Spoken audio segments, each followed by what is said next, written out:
I remember that nigga used to bring Russell Simmons around the Uptown Comedy Club, bro. Yeah. And then 4 years later, something like that, there's a Def Comedy Jam. I mean, I don't think it's a secret. I'd be surprised if it's a secret to the comedy game, but I created Def Comedy Jam. Everybody knows. Right? Everyone that's a comic knows this. And Russell Simmons, Bob Sumner brought Russell Simmons to the comedy club. Me and Russell Simmons shook hands, and he brought Stan Lathan, Sanaa Lathan's father, and that's the only reason I give Stan a pass, because Sanaa Lathan is his father, and I'm a big fan of hers, right? Okay. I mean, he's Sanaa Lathan's father, so I'm a big fan of Sanaa's. But they were all co-conspirators, and what ultimately ended up with Russell jacking me for my show and calling it Russell Simmons' Def Comedy Jam. But Bob Sumner was a co-conspirator. Stan Lathan was a co-conspirator. I was a fan of Russell Simmons. I told you, I used to be an MC from the Bronx. So I wanted to get in business. I was looking for a mentor back then, because when we did the Uptown Comedy Club and started blowing up, we didn't have all these young hip hop millionaires back then. That we didn't have all these young hip hop moguls. So I was just a party promoter, and we doing the Uptown Comedy Club, and people are coming to the club, and all these celebrities are coming through, and I'm being offered TV deals.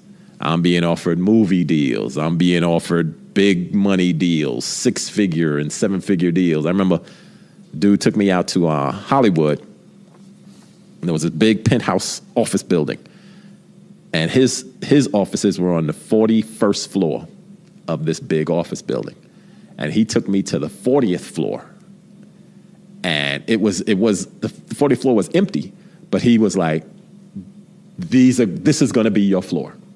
I want you to run the operation on this floor. I want you to bring your whole enterprise, and the 40th floor of this building is yours. Oh, my God. And it was a big money deal. It was a publicly traded company, and I had no idea how to move forward with these types of deals, because all I was a party promoter. The biggest party I did held 5,000 people. I don't know how to run no 40th floor thing. I'm 20-something years old.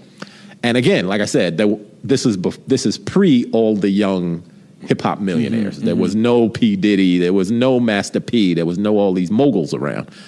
So when I met Russell Simmons, my hope was for him to mentor me, for him to help me navigate these 6-figure deals and these 7-figure deals. And I was a young MC, and I saw what he had done with Run DMC in the hip-hop game. So I was a fan of his. I was looking for a mentor. I went to City College. He went to City College.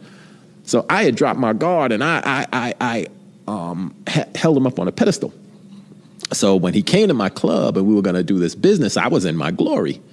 But when he found a way to manipulate the whole situation, and before I knew it, my show was on HBO and it had his name on it. I remember watching the first episode of Def Comedy Jam. I was sitting in my house and miserable. And at the end, Martin Lawrence came out and he said, okay, we're going to bring out the man that made this all possible.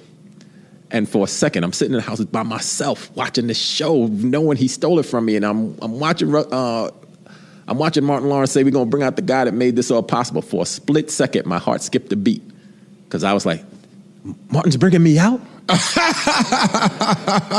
the one that made this all possible and got this nigga on HBO taking credit for my creation. Now, I don't know if the industry, I don't know if hip-hop knows that. I think the comedy game knows that this dude stole the show from me. But I don't know if the hip-hop world knows that he stole the show from me.